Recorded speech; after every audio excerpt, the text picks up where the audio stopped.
प्यारे बच्चों, CBSE board में इस साल एक क्वेश्चन आया है आपका केसी स्टडी 3 में। बहुत आसान सा क्वेश्चन है। अब बच्चे इसको नहीं समझ पाए क्योंकि प्रोबेबिलिटी के क्वेश्चन को देखते ही बच्चों को पसीना आने लगता है। उसको समझने से पहले ही उसमें हार मान लेते हैं।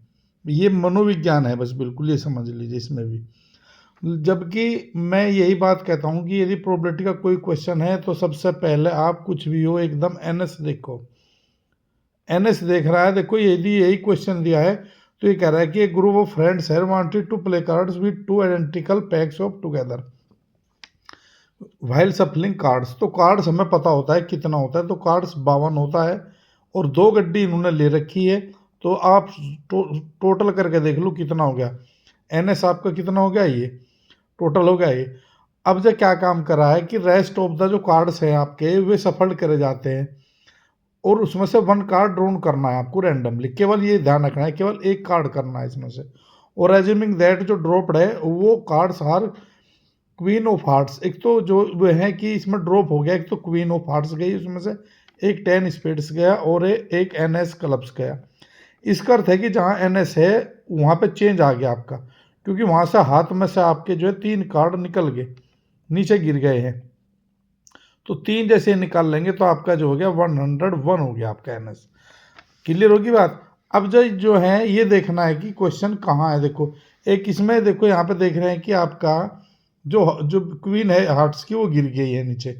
तो यदि क्वीन गिर गई है तो हमें पता है कि इसमें एक गड्डी में 4 क्वींस होती है ना, और दूसरे वाली गड्डी में से एक नीचे गिर गई है। तो कितनी बच गई है, तो 7 जो है क्वीन रह गई है आपकी। क्लियर होगी बात। अब जब देखो जैसे पहले क्वेश्चन देखते हैं, find the probability of the drawn face card. तो देखो यहाँ पे जो फेस कार्ड है आपके वे कितने होते हैं, तो इसका मतलब यदि हम किंग देखेंगे तो वो भी 4+4 होते हैं, 8 हो गया। दूसरा फिर आप जो है गुलाम देखते हैं, वे भी आपके 4+4 होते हैं, 8 या हो गया। तो आपके पास में कितने हो गए फेस, 8 8 8 16 16 7 23 हो गया आपका, 23 हो गया आपके पास में जा, यानी कि 23 हो गया आपका एनी। ये समझ लिया आपको। क्लियर हुई बात। तो यहाँ पे यदि हम इसकी देखो प्रोबेबिलिटी निकाल लेंगे तो मैं तो फॉर्मूला बताता हूँ, एनी अपॉन एनएस। तो इसका अर्थ हो गया एनी कितनी होगी आपकी 23 है, क्योंकि फेस है आपके सारे के सारे, है ना। और ये आपका कितना है भैया 101। तो देखो 101 निकल आ गया आपका ये। इसी तरीके से देख लो दूसरा क्वेश्चन है ये आपका प्रोबेबिलिटी का। इसमें से किंग निकलना है या फिर आपका क्वीन निकलनी है। तो किंग और क्वीन आप में देख लो, एनी कितना बन गया आपका, किंग और एनी का कितना बन गया आपका क्वेश्चन। तो किंग है आपका देख लो ये 8 बनेंगे किंग, और क्वीन कितनी है 7, तो ये हो गया आपका 15। तो यहाँ पे फिर जब प्रोबेबिलिटी याद करेंगे ना तो वही फॉर्मूला लगाओगे आप, एनी अपॉन एनएस। देखो वही फिर कितना हो गया आपका ये 15 हो गया, 15/23। क्लियर हुई बात। इससे अगर देखो do you think probability getting a queen was higher if none of cards were dropped. ये कह रहा है यदि यदि एक आपकी क्वीन है वो नीचे ना गिरे तो क्या वो उसकी जो है प्रोबेबिलिटी बढ़ जाएगी, बिल्कुल बढ़ जाएगी। तो जहाँ पे जो आपकी है 4 और 4 हो जाएगी, 8 हो जाएगा। तो इसका मतलब कितना हो गया ये आपकी, जहाँ पे 7/, हो रही थी तो अब जा 8 आ जाएगी बढ़ के। तो एन कितना हो गया आपका 8, ये आ गया। और एन एस कितना हो गया आपका, एन एस वो आपका है 101। तो आप सीधा यहाँ पे जाके ये प्रोबेबिलिटी आप क्वीन की निकाल लेंगे जब, तो देखो 8/101 हो जाएगा। कितना इजी क्वेश्चन है, बस समझने की बात है। इसी तरीके से अगला question, find the drawn of the jack. जो जैक है आपके मैंने बताया था जैक गुलाम बोलता है, तो 8 हो गया आपका ये इसका जो है गुलाम, तो उनका इसकी प्रायिकता ज्ञात करनी है। और यह है कि यदि कोई भी पत्ता नीचे नहीं गिरता है तो किस परिस्थिति में, तो कोई भी पत्ता नहीं गिरेगा तो भैया 104 आपका एनएस हो जाएगा।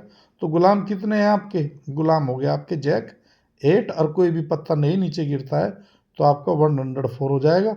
और प्रोबेबिलिटी ऑफ जैक सीधी सी बात है बेटा, ये आ गया आपका 8/104।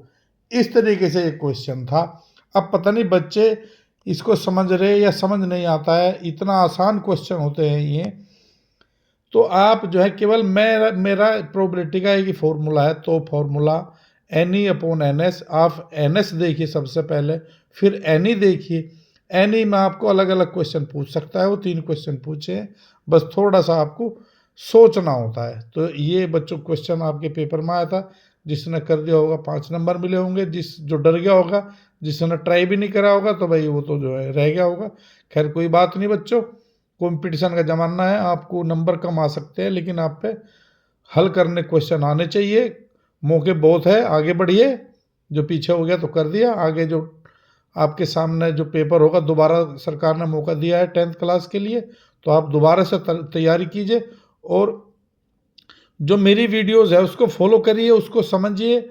जो है आप कंसेप्ट यदि आपके क्लियर होंगे, बेसिक क्लियर होंगे, तो कोई भी क्वेश्चन बिल्कुल टफ नहीं है।